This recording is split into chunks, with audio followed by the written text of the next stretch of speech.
So Michelle brings me into his office one morning and he says, Paige, I have an idea. He said, wouldn't it be neat if we did something really big at the Cape Pasa Festival? Like, I don't know, let's build the world's largest pinata.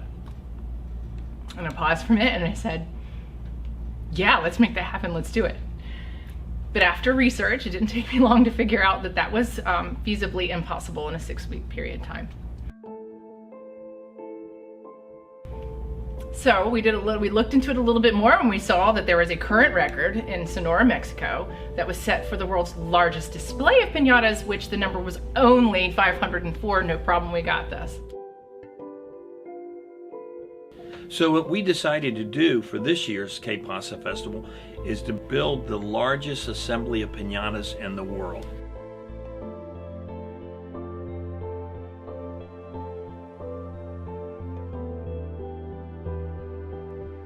So now we have 6 weeks. We have 6 weeks to put together a fact sheet, a frequently asked questions type of thing. What are the parameters of the piñatas? How long are the hangers? How much should they weigh? Should they be empty? Should they be filled? And so easy enough. Allison at VCU was very great at putting that together in a really quick period of time. But what we didn't account for is when we started to actually make the piñatas at the workshops. And next thing you know, it's a mess. It's a hot mess. They're messy. The supplies are expensive. They're taking up to 3 days to dry. So then we quickly realized that we have a real problem. So this is, where we really needed the Da Vinci Center and some of their ideas to step in and say, what can we do? Because now we've applied, we're gonna do this record, help. So we nixed the paper mache and we started giving tips to the local schools. I personally spent a weekend a couple weekends building about 50 forms for people to just be able to decorate. So the logistics came down to how do we make this process simpler for the people involved? How can we make it take less time for the people involved? So we cut it down from about a 3-hour process for a cardboard piñata down to about an hour or an hour and a half.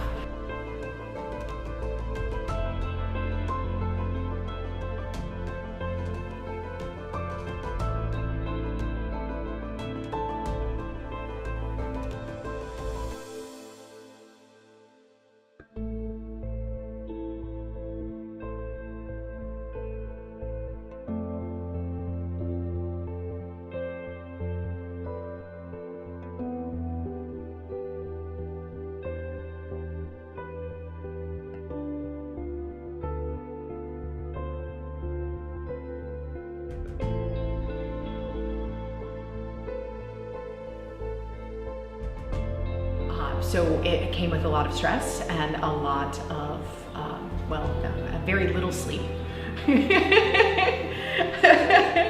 and a lot of talking through how we would actually do this thing, making backup plans and all of that, and getting community partners involved. Altria has been a supporter of the Virginia Hispanic Chamber of Commerce since its inception. I know it's important for Altria to invest in our communities, and this is just one of the ways that we do that. I think the most exciting thing about our effort is that communities across Virginia have come together to support us. And I just can't imagine a better display of community effort. So we stayed up all night, putting piñatas on poles, making sure we would have the ability to just kind of tote them out and set them up. So that morning we walked all the poles out, had them set in the place where they could just be handed off, counted, and then put up with the scissor lift. Well, the scissor lift didn't charge. Well, it charged, but it wouldn't move back and forth. It would only move up and down. So the reason for that is that it wasn't leveled, and we didn't know that, and we couldn't get someone out to be able to fix it, and Atlantic Lift Systems did a great job. They fought as hard as they could. They moved as quickly as they could to get us another scissor lift. So we kind of had to re-strategize and pull some of the poles down and space them out to where we could see the individual piñatas. It made the display that much bigger. I think the community really enjoyed that display because they could see them up close, and some of these things were really elaborate and really beautiful. So we did get really good feedback from the community on that. It was a heck of a walk to go see all 1,013 piñatas, but I think it was really successful regardless.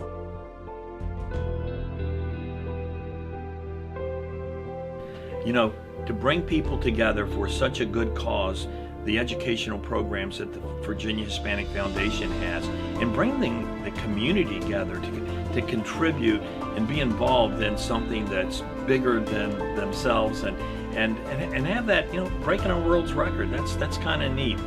505. It is this one, yes. This one breaks the record. Yay! 1,013.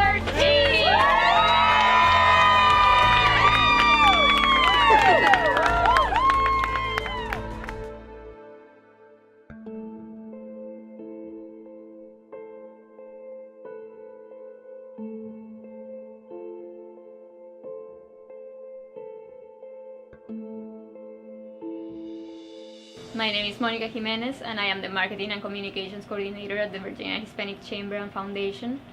The real reason we wanted to work with the Pinata project this year was not only to break our record, it was to bring awareness to the work and mission of the Virginia Hispanic Foundation. The Hispanic community has the highest dropout rate in schools, and what we want to do is bring a solution and keep the kids in a path of higher education. Annually, piñatas have been a part of educational programs in schools through the Virginia Hispanic Foundation. This year, with the breaking of the world record, we brought higher awareness throughout the Passport to Education programs.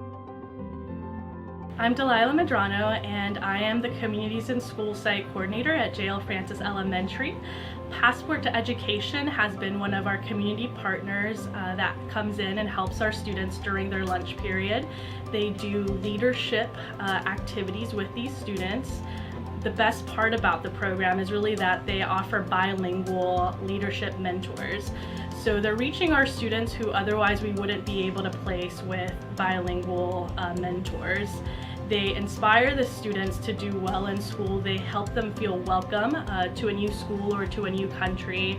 And we've been very fortunate to have them be on board with our school. And my hope is that others will join the leadership team at Passport to Education and help our Hispanic students really strive to be all that they can be. I just want to thank everyone that came together to make this event and breaking a world's record, but more than that, bringing a community together for such a good cause.